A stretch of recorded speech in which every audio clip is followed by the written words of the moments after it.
샬롬, 이동춘 목사입니다. 오늘도 여러분의 삶이 주님의 평안으로 가득하시길 기원하며 하나님의 말씀을 나누겠습니다. 오늘 말씀은 요한복음 18장 1절에서 11절 말씀입니다.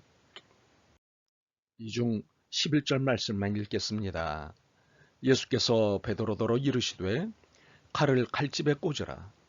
아버지께서 주신 잔을 내가 마시지 아니하겠느냐 하시니라. 아멘. 요한복음 18장 1절에서 11절 말씀을 본문으로 아버지께서 주신 잔이라고 하는 제목의 말씀을 나누겠습니다. 예수님께서 대제사장이 기도를 들으시고 난 후 제자들과 함께 기도론 시내 건너편에 있는 동산으로 가셨습니다. 그것은 제자들과 가끔 오시는 곳이므로 가로신 유다도 잘 알고 있는 곳이었습니다. 바로 이곳으로 유다가 한 무리의 군사를 이끌고 왔습니다. 더 이상 예수님에게 기대할 것이 없다는 판단하에 예수님을 은 30냥에 팔고는 예수님을 잡기 위해서 온 것입니다. 그런데 예수님은 이러한 일이 벌어질 것을 이미 알고 계셨습니다. 왜냐하면 하나님이시기 때문입니다. 그래서 자신을 잡으러 온 자들을 향해 자연스럽게 말을 건네십니다. 너희가 누구를 찾느냐? 나사렛 예수를 찾소. 이에 예수님은 자신을 드러내십니다. 내가 그니라. 예수님은 이렇게 자신을 태연하게 드러내셨습니다. 참으로 놀라운 일이 아닐 수 없습니다. 그런데 이러실 수 있는 것은 삶이 떳떳하셨기 때문입니다. 부끄러울 일이 전혀 없으셨기 때문입니다. 혹시 가로진 유다와 같은 일을 제자로 삼으신 일이 부끄러운 일이라 한다면 그럴 수도 있겠지만 말입니다. 그러나 이조차도 실수가 아닌 하나님의 섭리셨습니다. 하나님이 만드신 잔이셨습니다. 그래서 태연히 자신을 드러내신 것입니다. 내가 그니라. 우리는 예수님의 이러한 고백과 모습에서 도전과 용기를 얻어야 합니다.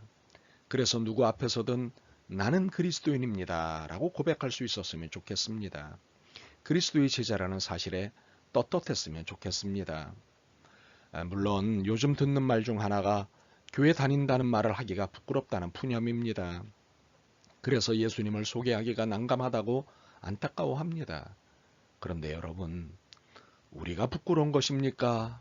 예수님이 부끄러운 것입니까? 우리가 잘못한 것입니까? 예수님이 잘못한 것입니까? 분명 우리가 잘못했고 우리가 부끄러운 것입니다. 예수님은 일말의 잘못도 없기에 전혀 부끄러워해서는 안 됩니다.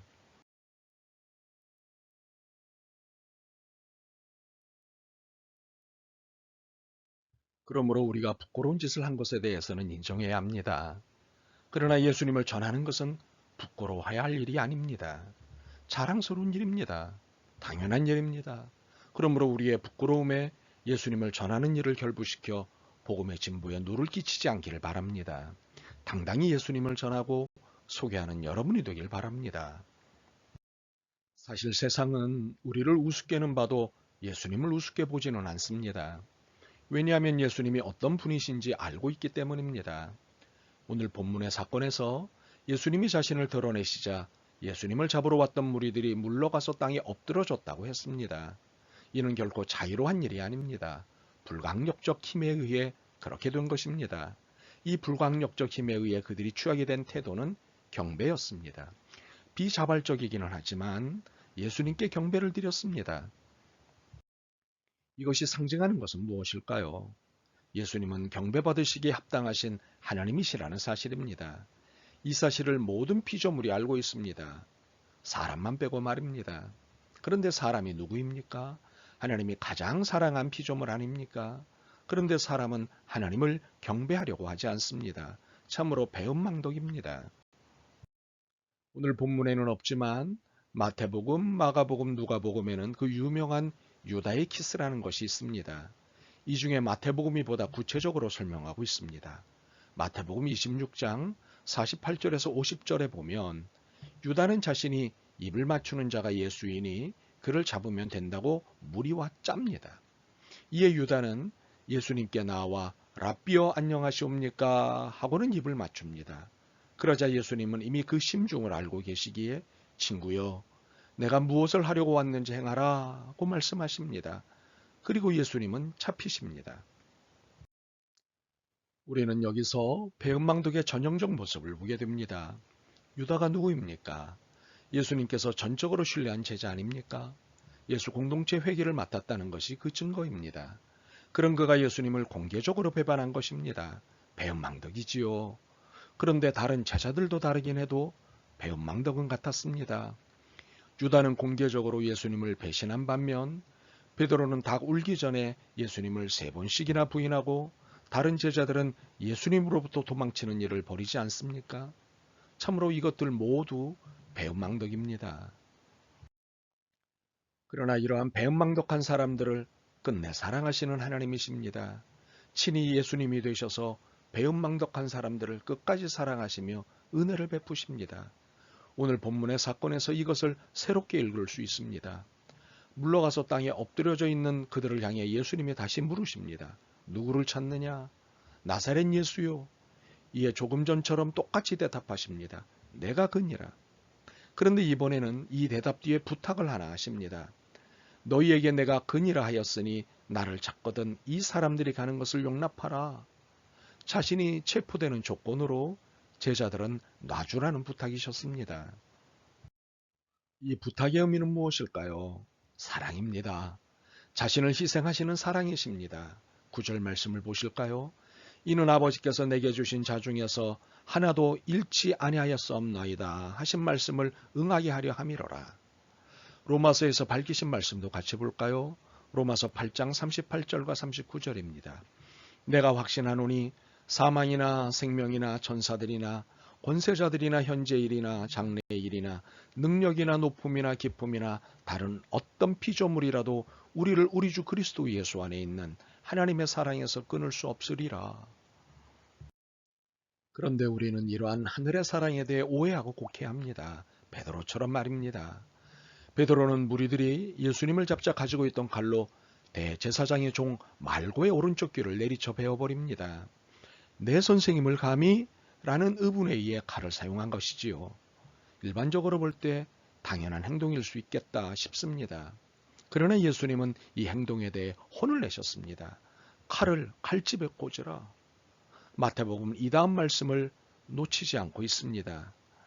칼을 가지는 자는 다 칼로 망하느니라. 아버지께서 내게 주신 잔을 내가 마시지 아니하겠느냐. 예수님께서 이 사건에서 보여주시는 것은 3가지 사랑이십니다. 첫째는 평화를 구하는 사랑입니다. 둘째는 사람을 살리는 사랑입니다. 셋째는 순종의 사랑입니다. 그렇기에 보여주신 사랑을 우리도 실천해야 하는 것입니다. 평화를 구하는 사랑, 이것은 무엇입니까? 싸움과 다툼과 전쟁이 아닌 모두가 사이좋게 지내는 평화입니다. 미움, 시기, 질투가 아닌 서로를 이해하고 용서하는 평화입니다. 원수가 아닌 친구로, 남이 아닌 가족으로 사랑하며 사는 것이 예수님이 원하시는 사랑입니다. 사람을 살리는 사랑, 그것은 무엇입니까? 생명을 죽음으로 몰아넣는 일체 행위들을 막아내는 사랑입니다. 서둘러 하나님의 자연 질서를 파괴함으로 모든 생명을 죽음으로 내모는 일들을 막는 것입니다. 두말할 것도 없이 현재의 세계적 팬데믹인 코로나19는 자연 질서 파괴로 나타난 대표적인 결과입니다. 또한 이간질, 편가름 등과 같은 것은 상대를 죽이고자 하는 것들입니다. 이것은 막힌 것을 홀로 오신 예수님의 뜻과는 상반되는 태도입니다.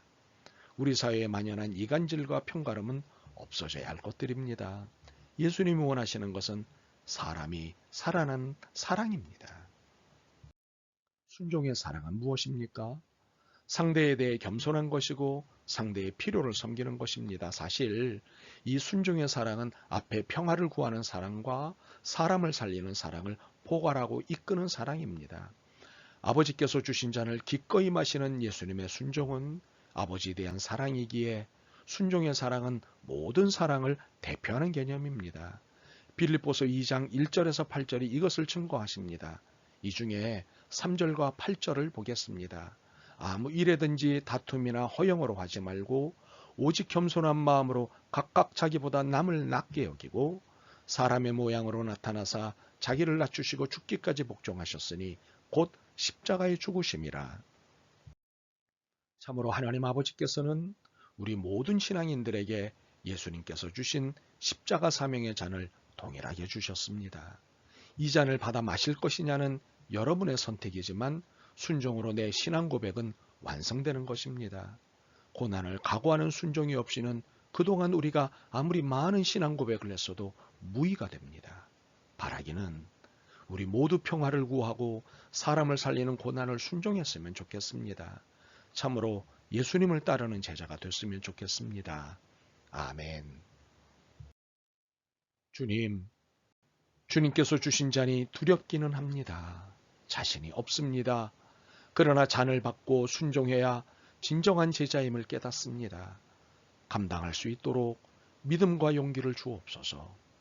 예수 그리스도의 이름으로 기도드립니다. 아멘. 오늘도 여러분의 믿음과 삶을 응원합니다. 사랑합니다.